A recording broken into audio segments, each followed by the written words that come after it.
네, 국민의힘 한동훈 대표와 한덕수 국무총리는 오늘 오전 비상계엄 사태 이후 전국 수습 방안에 대한 담화를 발표했습니다. 이 자리에서 질서 있는 조기 퇴진이 강조됐는데요. 이번에는 국회로 가보겠습니다. 이다연 기자, 구체적으로 어떤 내용들이 나왔습니까? 네, 한동훈 대표는 윤석열 대통령이 남은 임기 동안 정상적인 국정 운영을 할 수 없다는 점을 강조하면서 담화를 시작했습니다. 대통령이 조기 퇴진해야 한다는 입장을 재확인한 겁니다. 한동훈 대표는 오늘 오전 11시 국민의힘 중앙당사에서 진행된 담화 발표에서 퇴진 전이라도 대통령은 외교를 포함한 국정에 관여하지 않을 것이라고 말했습니다. 또 한덕수 국무총리와 회동을 주 1회 이상으로 정례화하겠다고 밝혔습니다.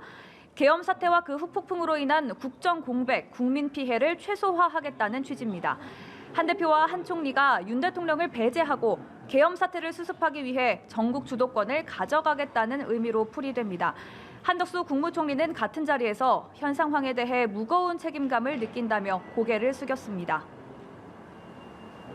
네, 이 담화 발표에 따른 파장도 예상이 되는데 먼저 우원식 국회의장은 이 내용을 어떻게 봤습니까?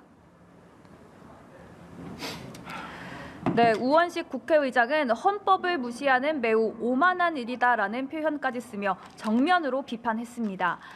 우 의장은 대통령의 권한을 총리와 여당이 공동 행사하겠다는 건 명백한 위헌이라고 강하게 지적했습니다. 대통령 권한의 위임을 대통령이 임의로 정할 수 없다는 이유입니다. 우 의장은 대통령의 직무를 중단시키는 절차, 그리고 대통령이 직무를 수행할 수 없을 때의 절차가 법에 정해져 있는 만큼 그 법을 따라야 한다고 설명했습니다. 우원식 의장은 헌법에 없는 일체 행위를 중단하라고 경고했고 대통령의 직무를 즉각 중단시키기 위한 여야 회담을 제안했습니다.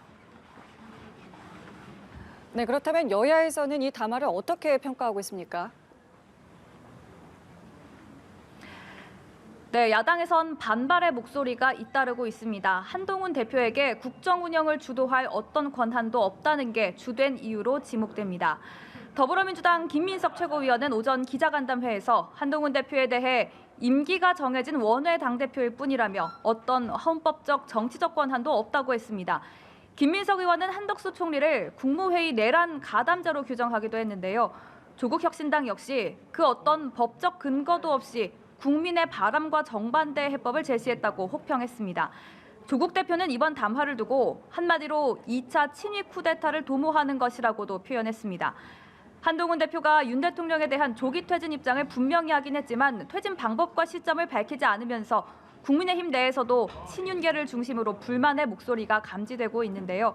대통령이 위임한 수습 방안은 한 대표 개인이 아니라 당 차원에서 논의해 정해야 한다는 겁니다. 윤상현 의원은 SNS에서 윤석열 대통령 비상계엄 사태와 관련해 대통령의 직무 배제나 질서 있는 조기 퇴진 방안 등은 당내 논의가 필요하다며 한동훈 대표를 우회적으로 비판했습니다. 지금까지 국회에서 전해드렸습니다.